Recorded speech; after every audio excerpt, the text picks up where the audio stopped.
Olá, boa noite. Como vai? Vai bem? Tá no ar pela TV Pantanal, canal 22, mais uma edição do programa Opinião. Hoje, quarta, 24 de agosto de 2022. Bom, muito bom estar com você aqui, não é? Eu quero só fazer um esclarecimento aqui, rapaz, e eu tenho obrigação de fazer isso, porque é o seguinte, como a gente anunciou, não é? Tinha anunciado e vem anunciando que estamos numa semana reservada à primeira rodada de entrevistas com os candidatos ao governo de Mato Grosso no pleito 2022. Aí você viu aí na abertura, nessa tomada aberta aí você já viu a figura aqui da secretária Rosa Maria. Ela é candidata? Não, ela não é candidata. Vou explicar.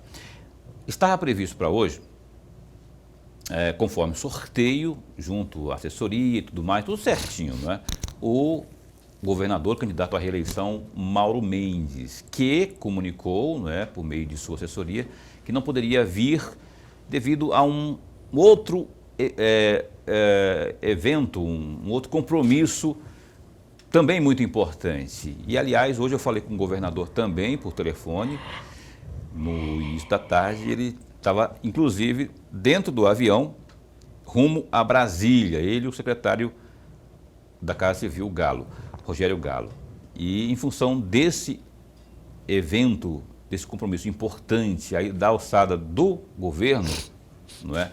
Não da campanha dele, mas do governo, ele teve que deslocar urgentemente a Brasília e, em função disso, ele não pôde vir. E aí nós convidamos, não para substituí-lo, não é? Especialmente nesse aspecto aí de política, de eleições, não, mas para falarmos da pasta dela, que é a secretária de Estado de Assistência Social, Cidadania, a CETASC, né, a Rosa Maria Carvalho, que mais uma vez nos diz sim ao nosso convite. Eu fico muito lisonjeado, muito feliz por conta dessa aceitação.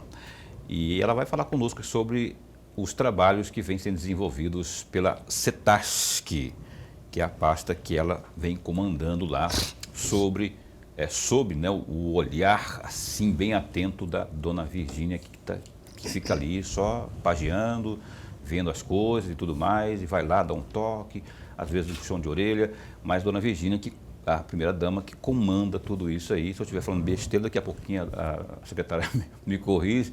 Mas, enfim, o importante é que a secretária Rosa Maria, mais uma vez, nos atende e vamos para falarmos sobre isso no programa de hoje, que tem Lorenberg Alves aqui. Boa noite. Boa noite, Paulo Coelho, e um grande abraço, mas um grande abraço mesmo a todos os nossos telespectadores, a razão maior do nosso programa. Verdade. A você que acompanha o programa além do canal 22, além de ser por aqui, pelo canal 22, você que nos assiste também pela internet, muito obrigado, viu? Satisfação estar com você de uma forma direta ou indireta, qualquer canto por aí, esteja você aonde for.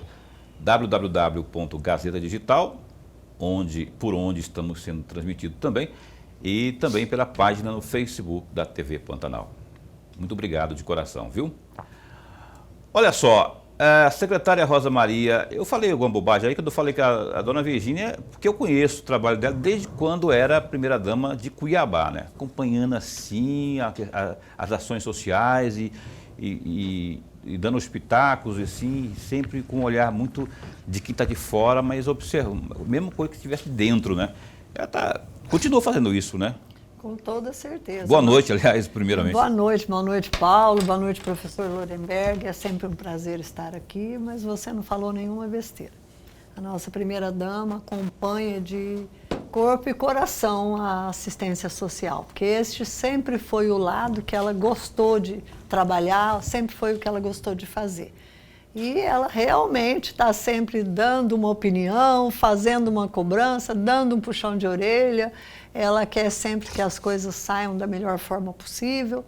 Então, você não falou nenhuma besteira, não. É pura verdade. Eu tenho uma grata satisfação de ter ela do meu lado. Ter uma mulher tão forte junto comigo é muito importante. E não pense que ela deixou de fazer isso porque ela está doente, porque ela continua nativa. Imagina, eu sei disso. Aliás, estou torcendo, viu, para a sua recuperação, assim, de forma muito rápida, o mais rápido possível, dona Viviane. Um abraço para a senhora, eu tenho um apreço muito grande pela pessoa que a senhora vem se mostrando ao longo de todo o tempo de exposição pública, né, que é o tempo que eu conheço a senhora, e eu vejo também a luta que a senhora está tendo aí, não é, para manter a saúde em dia, que a senhora se convaleça o mais breve possível aí para, não é, continuar mandando e desmandando nesse pessoal aí que não pode vacilar não, tem que ficar... E, aliás, por falar em não vacilar, primeiro assunto sério desse programa aqui, eu quero que a senhora se posicione em nome do governo sobre aquilo que está movimentando, inclusive, o pleito eleitoral aí, já virou notícia nacional e muita polêmica e tem muita gente explorando isso. Afinal de contas, fila do ossinho, rapaz. Sabe que tem gente ainda com dificuldade de alimentação, de acesso à alimentação, isso é no mundo inteiro.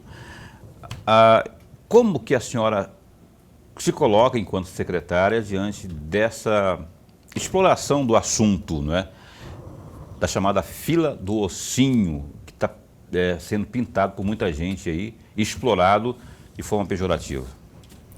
Bem, é uma situação bem complexa a fila do ossinho, mas complexa para olhar para ela, mas não complexa para a gente se posicionar a respeito dela. O que ocorre? A política de assistência social tem atores, e quem designa esses atores é a própria política, não somos nós enquanto governo. Qual que é o papel do município? Executar a política. Dentro da execução da política pública, existe um serviço que chama as assistentes sociais e as psicólogas dos CRAS, elas saem para referenciar as pessoas. O que é isso? É ir lá verificar onde que está aquela pessoa que é pobre, que ainda não tem um cadastro único, que está precisando de algum tipo de assistência, que de repente tem um filho fora da escola porque não encontrou uma creche que fosse perto. Então, é obrigação única e exclusivamente do CRAS fazer esse referenciamento. O governo do estado não pode fazer isso, sair aí visitando família e fazendo cadastro único. Então, eu posso dizer para vocês, sem dizer que eu estou errando, que se essas pessoas estavam realmente necessitando de entrar numa fila de ossinho, é porque elas não estavam no cadastro único como pessoa vulnerável. Porque se elas estivessem, elas estariam recebendo um auxílio do governo do estado e estariam recebendo um auxílio do governo federal. E o auxílio do governo federal foi encorpado, ele não era o suficiente para dar condição de uma vida boa para a pessoa, mas ele ia garantir, junto com o do governo do estado, ele ia garantir a segurança alimentar dessas famílias. Isso eu posso dizer e não tem como dizer que é diferente disso. Tá? Esse é um ponto do olhar para a fila do ossinho. O outro ponto é o nosso posicionamento enquanto Estado. Tão logo a gente ficou sabendo, o tão logo que eu disse foi no dia seguinte, que nós ficamos sabendo da existência dessa fila, não tinha ainda passado em mídia nacional, nada. Nós tomamos conhecimento no dia seguinte, eu estava com várias tendas, a CETASC tinha colocado várias tendas a pedido da primeira-dama, eu estava com um psicólogo e assistente social não fazendo o cadastro único, mas fazendo um cadastro dessas pessoas para que a gente pudesse verificar se elas estavam no cadastro único, se elas estavam, qual que era a renda dessas pessoas. Nós fizemos esse cadastro, levantamos o nome de todas as pessoas, olhamos aquelas que precisavam bastante, colocamos cesta lá no açougue, para toda semana a mulher do açougue se propôs para a primeira-dama que ela entregaria, entregamos cesta básica lá naquele dia, entregamos cobertores, então a ajuda que o governo podia dar, ele deu imediatamente, e essas pessoas continuaram sendo assistidas. Aí tem, por isso que eu digo que a gente pode olhar de vários ângulos. Nós temos o ângulo também que essa fila do ossinho não começou agora. essa mulher do açougue, esse açougue, eles doam esses ossinhos para as pessoas que são muito vulneráveis ou não, eles doam há mais de 10 anos. Então, não foi uma coisa que aconteceu por conta da pandemia ou porque as pessoas, como se dizem por aí, o governo não olhou para as pessoas. Isso não é verdade, porque nós ficamos sabendo num dia, no outro, nós tomamos as providências que eram possíveis para nós enquanto governo do Estado. Aí, antes de passar para o Lorenberg aqui, ainda nesse assunto, além de Cuiabá, onde mais foi constatado a tal fila do ossinho? É uma constatação de que essa fila realmente aconteça como acontece aqui, eu não sei de nenhum. A senhora não tem conhecimento, não chegou até, nem em cobrança, nem nada, não.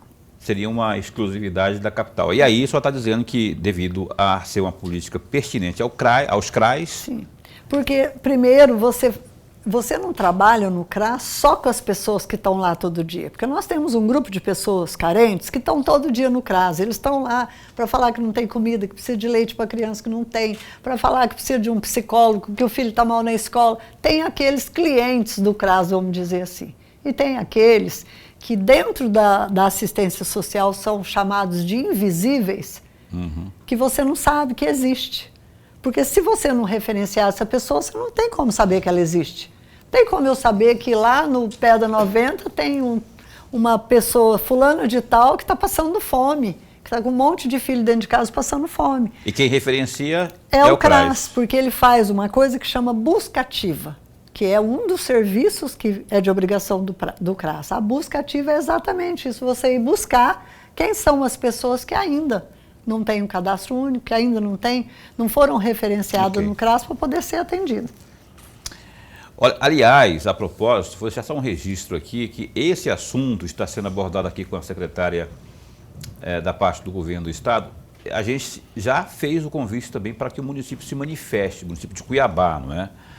Se manifeste sobre este assunto aí, que é polêmico, sim, só que até agora não obtivemos resposta. Inclusive, convidei já a própria primeira-dama, na ocasião, que nem era candidata e nem intenção tinha, ou não se falava muito, né, nessa questão de bastidor aí, de ela colocar o nome para disputar. Antes, até só como primeira-dama, como também ela tem acompanhado as ações sociais do município, da pasta, né, que é comandada pela Ellen, a primeira-dama declinou de vir nas vezes que foi convidada, tal como também a secretária Ellen Ferreira, que também já foi convidada e até agora não nos deu resposta. O espaço democraticamente está a postos aqui para que a gente possa, né, tratar o assunto de forma bem isonômica. Lorenberg. Secretária, registrar aqui a nossa alegria, mas a alegria mesmo de tê-la mais uma vez aqui. Nós ganhamos muito. O amigo telespectador, eu não tenho dúvida nenhuma, já está ganhando com a presença da senhora. Obrigada. E nós, em particular, ganhamos muito. Secretária, eu vou aproveitar parte da resposta primeira que a senhora deu, de uma pequena provocação que o Paulo fez a respeito da fila do ossinho. Eu vou destacar duas das frases para fazer duas perguntas à senhora. A senhora disse, com todas as letras, se eu não entendi direito, a senhora, por favor, me corrija sempre, para que o amigo telespectador possa entender o que foi dito de fato, porque eu posso não ter entendido o que aconteceu. A senhora disse que a tarefa do CRAS é do município. O cadastro único, quem faz isso é o município. Quem cadastra as pessoas, quem vai até o local para cadastrar as pessoas é o município.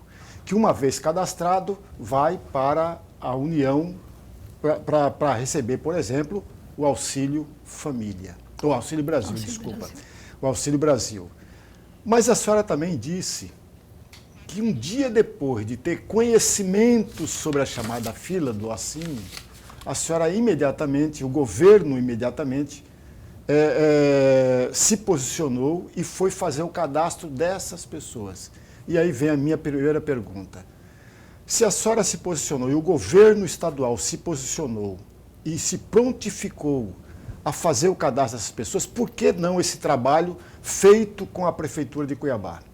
Fazer em comum a Prefeitura de Cuiabá e o governo do Estado, uma vez que, se eu entendi direito, tanto o governo do Estado quanto o governo municipal estavam interessados em cadastrar aquelas pessoas. Bem, o cadastro que nós fizemos, que fique bem claro aqui, não foi o cadastro único, nós fizemos um cadastro social. Tá? Que isso nós podemos fazer, inclusive foi feito somente por assistente social, que é quem tem o direito de fazer esse tipo de cadastro. Por que não com o município? O município não se manifestou, não manifestou nenhum interesse. Se ele tivesse interesse, ele mora no mesmo lugar. A Secretaria de Assistência Social do município está localizada no mesmo lugar da Secretaria de Assistência Social do Estado, ambas em Cuiabá. Com a mesma rapidez que nós ficamos sabendo que a fila estava lá e já saímos correndo para ver o que a gente podia fazer para ajudar, eles deveriam estar lá também. Eu te garanto, Lorenberg, que a gente não ia negar a parceria de executar a ação naquele momento.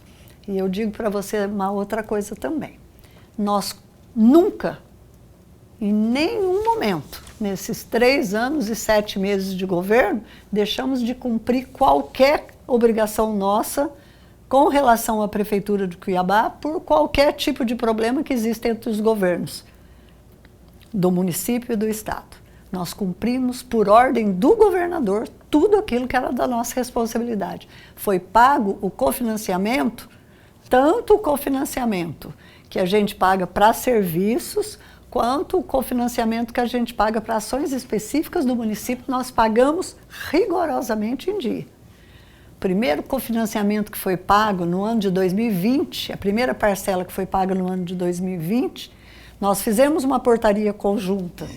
A CIB, que eu sou presidente da CIB, e a presidente do Congemas, que na época a presidente do Congemas era a Márcia Rotilho, de Primavera, fizemos uma portaria conjunta, autorizando os municípios a usar todo o dinheiro que nós encaminhamos. Como os serviços não estavam acontecendo nos CRAS por conta da pandemia, nós autorizamos que esse dinheiro fosse usado para cuidar da segurança alimentar das pessoas, com benefícios que são chamados na assistência social de benefícios eventuais. Mas nós fizemos inclusive isso, nós nunca deixamos de cumprir com nossa obrigação. Todos os treinamentos que o município precisou, a Secretaria Adjunta de Assistência Social esteve presente e fez os treinamentos. Todos os acompanhamentos, que é nossa obrigação fiscalizar, todos os acompanhamentos que nós fomos acionados para fazer, como acompanhamento das pessoas que foram abrigadas na época da pandemia e etc., nós fizemos. Recentemente foi fechada a Casa Valente de Davi. E o Ministério Público determinou que a Prefeitura arrumasse um lugar para acolher aquelas pessoas e que o governo do Estado desse uma contribuição, da forma que ele entendesse que deveria ou que poderia, mas que ele desse uma contribuição. Na mesma hora que eu falei com o governador, ele se prontificou a pagar 30% do valor que fosse gasto para a manutenção daquelas pessoas naquele lugar. Então, o povo de Cuiabá nunca foi prejudicado por este tipo de, eu não sei como é que a gente pode chamar aqui, mas por essa divergência existente entre os governos. O governador nunca permitiu que a população de Cuiabá fosse prejudicada. Secretária, longe de mim de ser impertinente. Sim. Longe de mim. Não tenho essa pretensão e nunca serei. Mas eu vou insistir em 2 perguntas juntas para a senhora responder. Eu vou aproveitar exatamente uma parte da resposta que a senhora acabou de nos dar. A senhora, quando soube, e o governo soube da Feira do Ossinho, imediatamente tomaram a iniciativa, o governo tomou a iniciativa de fazer o cadastro. E aí vem a minha insistência, longe de ser impertinente, secretária, não tem essa pretensão. Passou pela cabeça do governo, pela cabeça da senhora, em ligar para a assistência social da Prefeitura para fazer esse convite e junto fazer o trabalho? Não. Não, em nenhum Então vem a momento. terceira pergunta. A senhora sabe, o governador Mauro Mendes também sabe, com certeza sabe, porque ele passou pela prefeitura, muitos dos problemas sociais que sobrecaem sobre a cabeça e os ombros da prefeitura, a prefeitura não é capaz suficiente para resolvê-los. A senhora também sabe disso. Ora, se não é capaz de resolver, precisa de ajuda de um outro ente, no caso, o governo. E aí vem a terceira pergunta.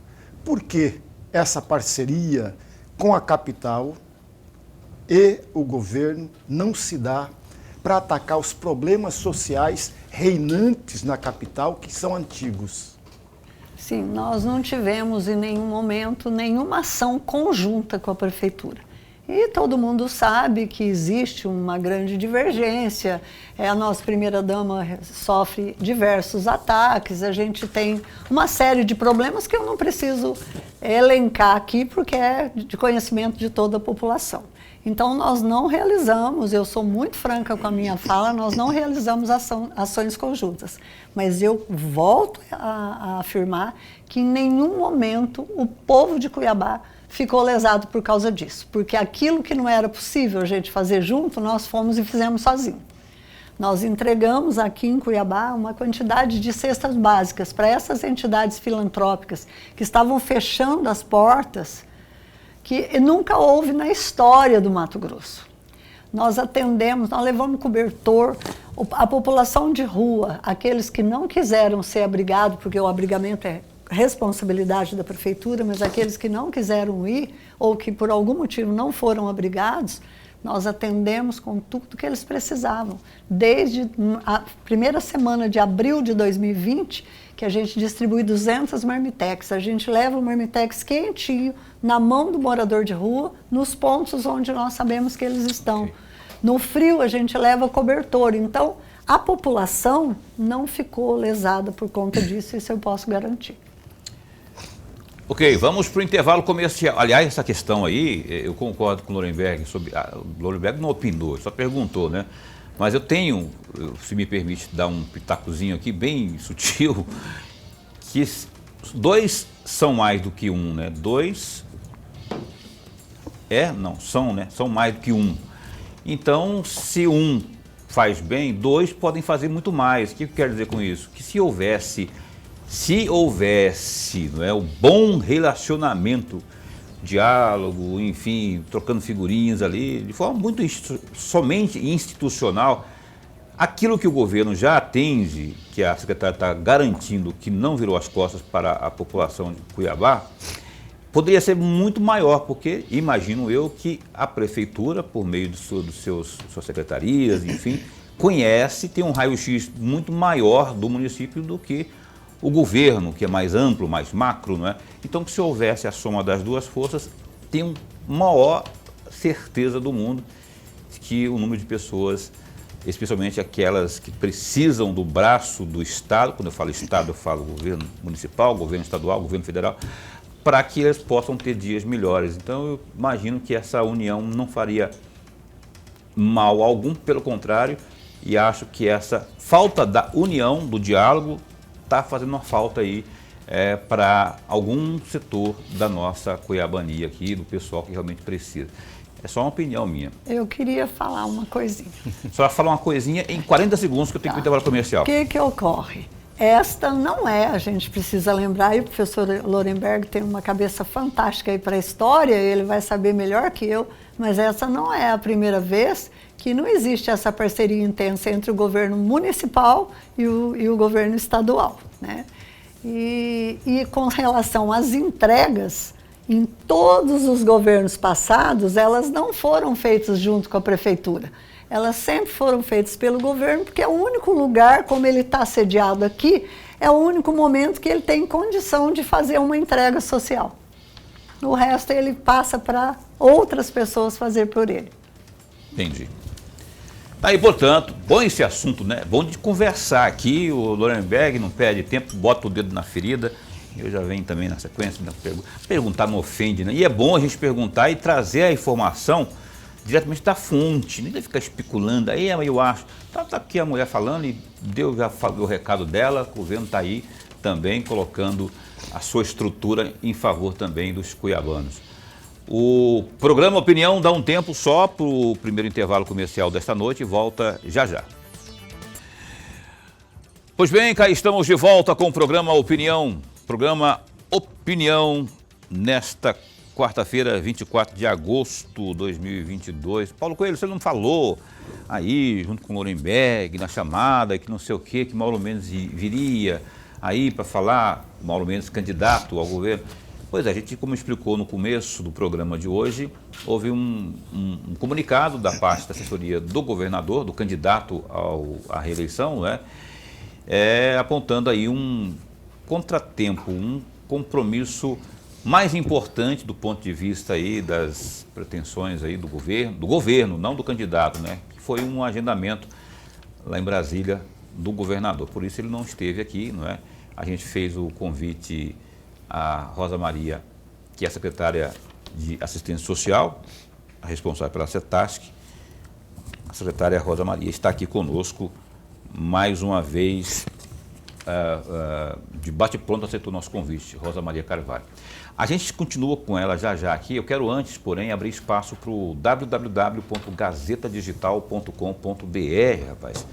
Falando aí, ó, a taxa de ocupação das unidades de terapia intensiva, as UTIs, de pacientes com Covid, voltou a cair em Mato Grosso. Dados desta quarta mostram que o índice de uso deste tipo aí de leito é de 51,69%, conforme divulgado aí pela reportagem do Gazeta Digital. A taxa de uso registrada do painel epidemiológico atualizado na terça, dia 23, foi de 55,6%. Com a nova informação, com o novo levantamento, contudo, foi verificado que o índice de uso de enfermarias se manteve estável na casa dos 5%.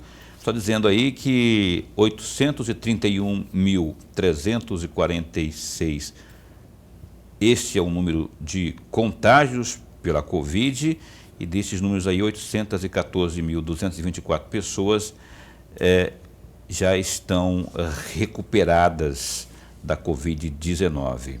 Outras 15.206, infelizmente, não resistiram às complicações da Covid-19. Mais detalhes sobre isso aí no Gazeta Digital. Tem outros números importantes lá deste painel. Outro destaque do Gazeta Digital. Por 20 votos sim e 3 contrários, a Assembleia Legislativa de Mato Grosso derrubou o veto integral do governador Mauro Mendes, do União Brasil, ao projeto que proibia a construção de usinas hidrelétricas e também pequenas centrais hidrelétricas no Rio Cuiabá. O governo alegou em sua justificativa, quando publicou o veto em 5 de julho, que o dispositivo é inconstitucional por interferir em assunto cuja tratativa é de competência da União. O Mauro Mendes já havia sinalizado aí o veto desde que a lei foi aprovada lá em maio deste ano. Atualmente, o governador diz ser contra a construção de PCHs no Rio Cuiabá, mas que a decisão tem que ser da Secretaria de Estado de Meio Ambiente, a SEMA. Houve uma pressão muito grande e diante aí dessa pressão de moradores, pescadores e ambientalistas nas galerias do plenário das deliberações na Assembleia, os deputados se manifestaram pela derrubada do veto. Também mais destaques aí, mais detalhes sobre isso aí no Gazeta Digital, que tem também esse destaque agora, olha só. O Ministério Público Eleitoral contestou o registro de candidatura do deputado federal Neri Geller, do PP, ao Senado Federal nas eleições de 2022. Ele foi declarado inelegível por 8 anos por abuso de poder econômico durante julgamento do Tribunal Superior Eleitoral nessa terça-feira, dia 23. O pedido de impugnação foi assinado pelo Procurador Regional Eleitoral de Mato Grosso, Eric Masson. No documento, ele também solicita a suspensão de todos os atos de campanha, como o bloqueio do fundo partidário e também do fundo especial aí de financiamento de campanha, além do tempo de utilização aí do congressista na rádio e também na TV.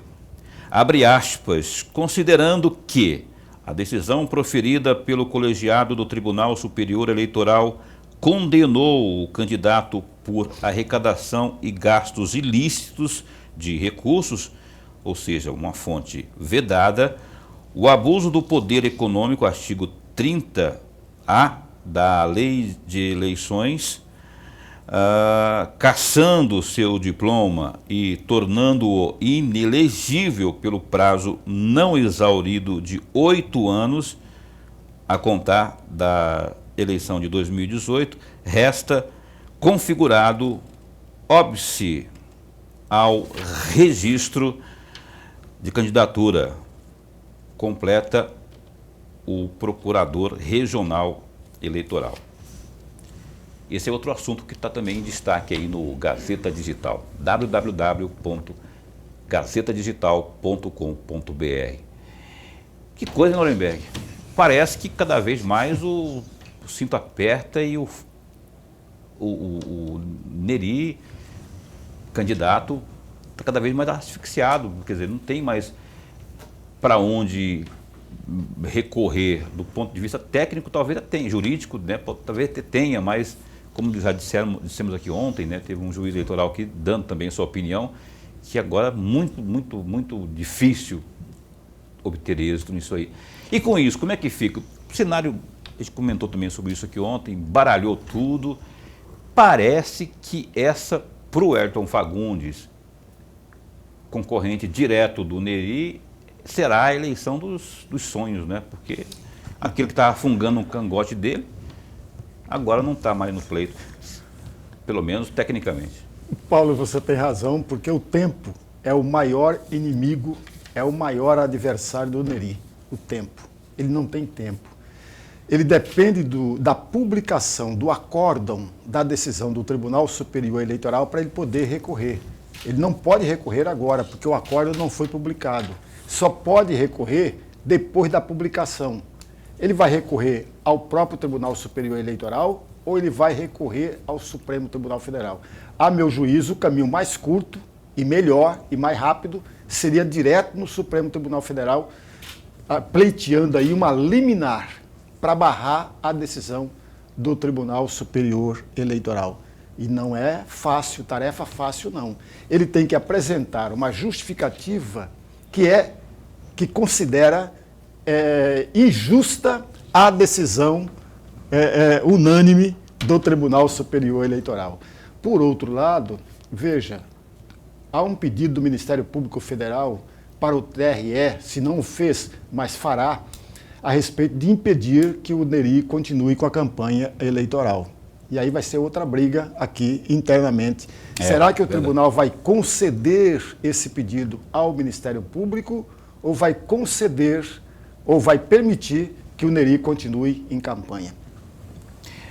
Enquanto isso, ele está aí de boa, nem é comigo, está fingindo que nem é com ele, né? Porque ele deve estar com a cabeça a mil com relação a essas coisas todas aí. Até agora manteve os compromissos de campanha. Eu não sei se a partir dessa informação nova se vai manter realmente esses compromissos de campanha, mas bora ver o que vai dar aí, não é? Nery Geller, é candidato aí também ao cargo de senador da República. Retomemos aqui a nossa entrevista dessa noite com Rosa Maria Carvalho, secretária de Estado de Assistência Social. Eu vou pedir para o Lorenberg abrir o bloco de perguntas aí para a nossa secretária. Secretária, tem um tema que é recorrente aqui no nosso programa. Nós convidamos um superintendente,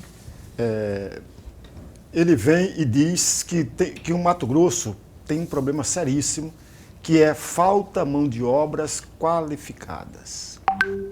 Tem emprego, mas falta mão de obra qualificada.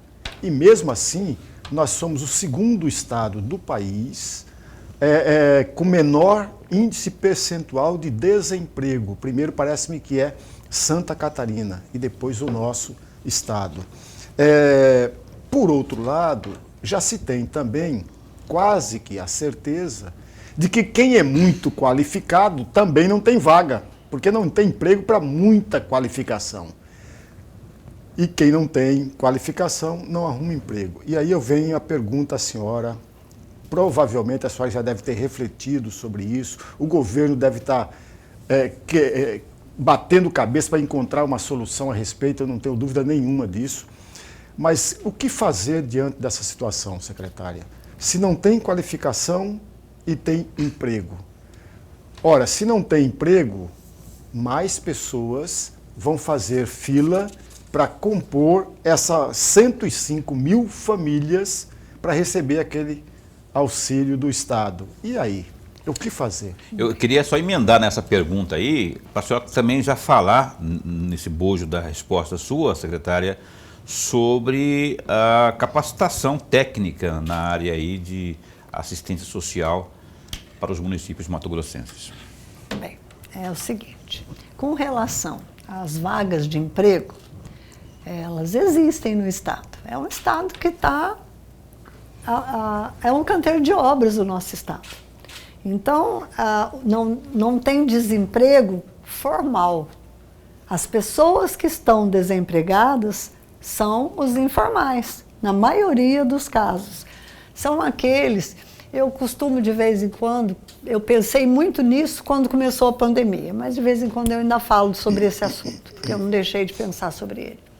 Vocês imaginam quantas famílias que ganhavam a vida lá na porta da Unic? Aquilo lá parece uma feira de venda de tudo que é coisa. Cachorro quente lá, é muito Fechou gostoso. a Unic de hoje para amanhã. Todas aquelas pessoas ficaram desempregadas.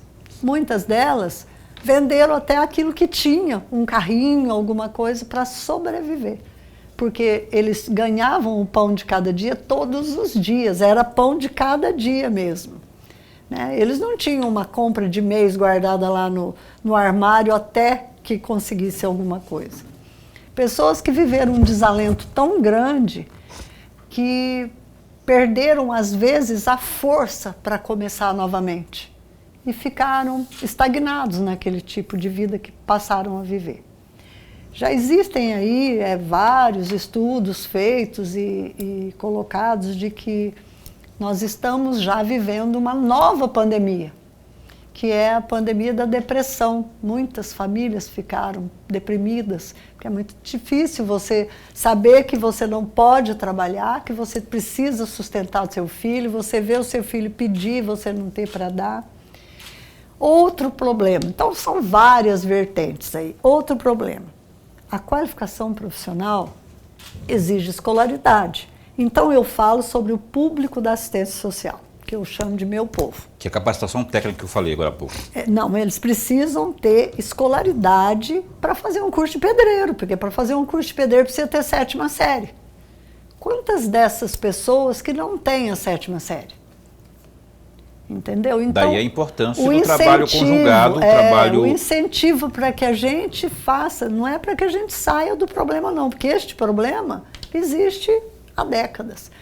Mas para a gente minimizar um problema, precisa ser um grande investimento como o que o governador está fazendo na educação, para a gente fazer um incentivo muito grande para as pessoas irem aí fazer os diversas modalidades de curso que tem para aqueles que já passaram da idade escolar. A gente precisa incentivar muito esse estudo para essas pessoas, propiciar facilidades para que elas consigam entrar e permanecer, porque elas entram e saem. Nós temos que qualificar as pessoas que possuem a escolaridade suficiente para receber um tipo de qualificação, mas qualificar com cursos mais encorpados, que não sejam cursos assim mais superficiais, que sejam cursos que realmente deem informação para as pessoas. Nós precisamos trabalhar junto com a CCTS na área de ensino técnico de forma abrangente. Então, muito há que ser feito. Nós estamos com um projeto na secretaria, é um projeto pedido pelo governo, nós estamos com um projeto lá para qualificar mais de 60 mil pessoas com vagas assim que realmente sejam encorpados e direcionados especificamente para o perfil econômico de cada município. Então, muita coisa há que ser feita para a gente minimizar a situação. Pois é, assim, há que ser feita, né? Mas não está sendo feito. O que está sendo feito? Porque há que ser feito para frente. Eu queria saber de agora, o que está sendo feito. Porque o Maurício Munhoz esteve aqui, só citou a parte dele, a CECITES, e nos falou aqui de vários cursos que estão programados aí e tal. É um catatal de cursos realmente. Esses cursos colocados em prática, nossa, a gente sabe que vai beneficiar muita gente. Eu quero saber de agora. Agora nós temos que olhar para o cenário que nós vivemos. Eu vou falar aqui uma coisa que eu já falei da outra vez que eu estive aqui. 2019, pagamos conta, que a gente não tinha dinheiro nem para pagar o funcionário público, que dirá para trabalhar. Então, passamos o ano acertando, como diz o governo, endireitando o Estado, consertando o Estado. 2020, a gente entrou 2020 cheio de plano, achando agora está tudo lindo, nós vamos trabalhar. Veio a pandemia. Como é que eu faço curso na pandemia se todas as escolas fecharam? O público, que eu falo especificamente do público da assistência social, porque é com quem eu trabalho. O público da assistência social não é público online. Eles não têm nem computador, nem celular. Eles não têm nem o hábito de sentar ali e ficar uma hora, 2 horas assistindo um curso. Eles são público de presencial, que você está ali orientando pessoalmente.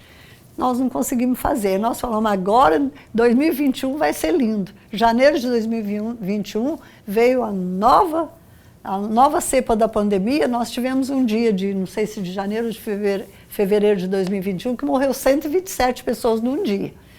Então, hoje é que nós estamos voltando. Neste ano, nós já fizemos 9 mil vagas de qualificação no interior do estado e aqui em Cuiabá. Para vários cursos. Para vários Por exemplo, cursos. Por exemplo, nós fizemos mais voltado para este público da assistência social, que não tem tanta escolarização. Nós fizemos cabeleireiro, nós fizemos manicure para as mulheres, nós fizemos confecção de pães e doces, nós fizemos pedreiro, fizemos carpinteiro, nós fizemos várias turmas nas cidades chamadas aí, cidades do agronegócio. Nós fizemos várias turmas de operador de máquina, um curso caro, mas um curso que tinha as máquinas lá para eles fazerem a prática, cursos encorpados que deixou muita gente empregada. Então, nós trabalhamos, mas como o nosso período possível de ser trabalhado foi curto, né? Então, por isso que eu falo, ainda há muita coisa para se fazer. Ok. Caroline, já me fala aqui que eu me perdi no tempo, que você falou... Ah, bom. Ela falou comigo lá atrás que era intervalo e eu fiquei... Nós agarrou na conversa aqui. Ó, intervalo comercial, a gente tem que faturar um instante só, a gente retorna. Olha só, a gente tem agora, dentro do programa Opinião, um recado muito importante para você que está aí, especialmente tentando achar uma solução para armazenar suas mercadorias. O recado é da Maxlog. Acompanhe.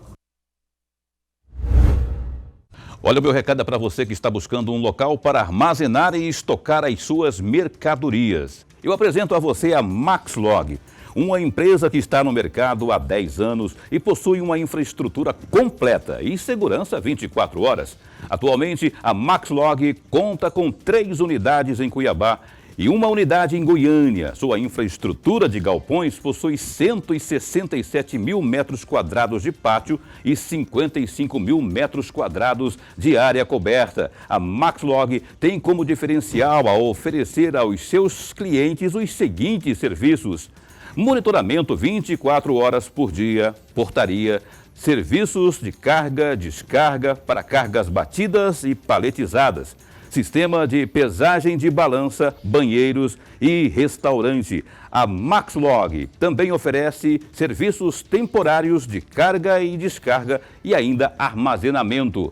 Agende a sua visita. Entre em contato com a Maxlog pelo 65 3611 6900. Maxlog, excelência em logística.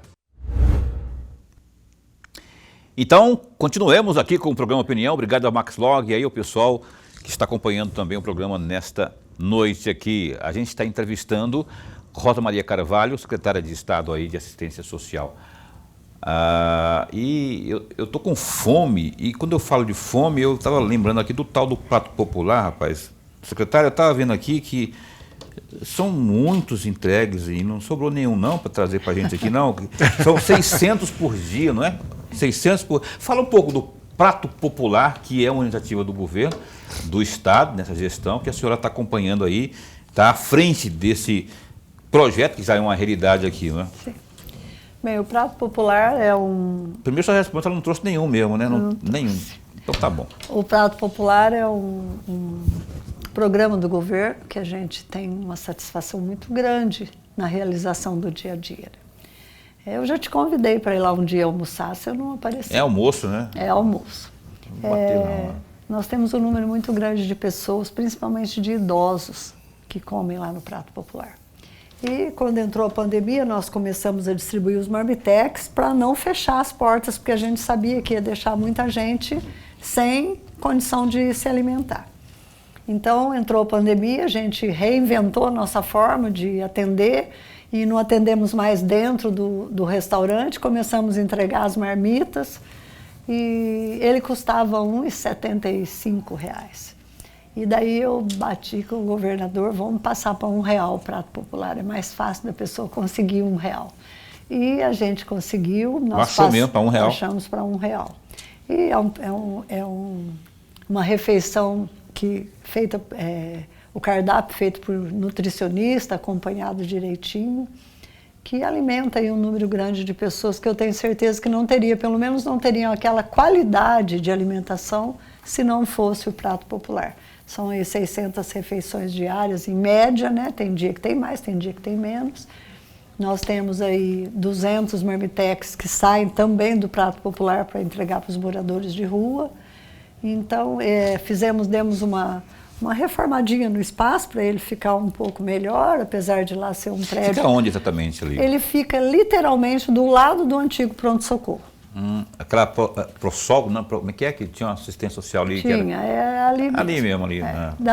Na lateral do Procon ali, é pertinho. Não é pertinho. Naquele espaço ali, do lado do pronto-socorro, literalmente. E, inclusive, quando ele foi concebido, foi pensando nas pessoas que vinham de fora, às vezes acompanhando um parente que precisava de um atendimento ali, as pessoas vinham, às vezes, muito carentes, não tinham condição de ir para um hotel, ficavam ali sentados naquelas escadas, com fome. Então, no início, ele foi pensado para essas pessoas. Aí depois nós cadastramos as pessoas vulneráveis, todo mundo que se alimenta lá tem um cadastro e fomos ampliando o atendimento. Né? Outro dia eu parei o carro assim, em frente a um banco, e tinha lá os chamados flanelinhas, né?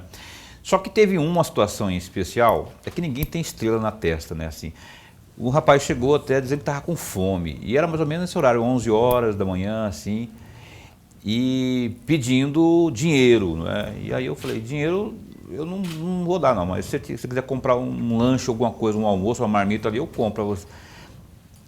Se acontecer uma situação como essa, de a gente, por exemplo, indicar, se forem várias pessoas, assim, o prato popular lá, essa pessoa chegando lá, ela vai ter que passar por uma burocracia, ou ela vai ser atendida, ela vai poder... Ela vai ser atendida imediatamente, e a gente vai dizer para ela que até aquele dia ela não tinha nenhum cadastro, nós vamos atender, não vamos deixar com fome em hipótese alguma, mas já vamos avisar que para o próximo dia não é burocracia, ela só tem que levar os seus documentos pessoais para a gente lançar no sistema. Para manter organizado o negócio. Sim, também, né? Pode ser também que a pessoa não tem documento, e aí como é que faz? Mas a maioria tem. A maioria tem, né? A maioria tem. Muito difícil alguém que não tenha nenhum documento, né? E eu ouvi dizer que é saborosíssimo esse tal de prato popular. De vez em quando eu vou lá para almoçar lá para poder fiscalizar e ver se está tudo certo. Eu também vou lá para... Eu apareço assim do nada, sem aviso. É bom isso. Lorenberg. Secretário, eu vou sair um pouquinho fora, porque tem são um conjunto de ações de uma equipe técnica que compõe o ônibus Lilás. Eu gostaria muito de ouvi-la a respeito desse chamado ônibus Lilás. Bem, o ônibus Lilás foi um ônibus conseguido pelo governo, através do governo federal, né? Naquela famosa Marcha das Margaridas que aquelas mulheres fizeram até Brasília. E ele veio e ficou aí parado por muito tempo, sem execução de serviços. Inclusive, quando nós chegamos no governo, a nossa primeira-dama, que está aí sempre antenada, recebeu uma notícia de que ele estaria parado num dos corredores lá da Arena Pantanal, que tinha 2 ônibus parados lá, falando alguma coisa sobre mulher. E nós fomos passar a saber e verificar que ele era da secretaria.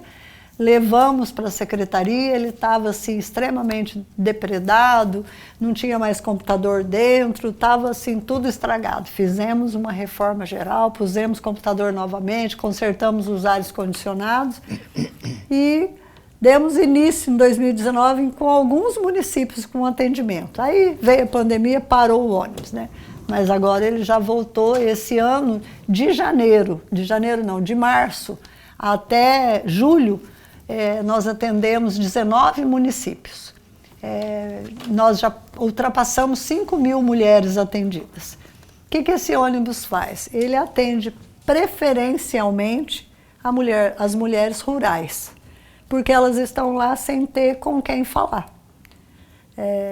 A gente leva o ônibus Lilás, ele tem uma equipe multidisciplinar que faz uma conversa, um atendimento psicossocial primeiro, depois rodas de conversa, aí nós temos atendimento jurídico, aí nós temos os CREAs, no município que tem CREAs, no município que não tem nós temos os CRAS, que se fazem presente, participam de toda a ação, porque quando a gente vier embora, eles dão sequência no atendimento a essas mulheres.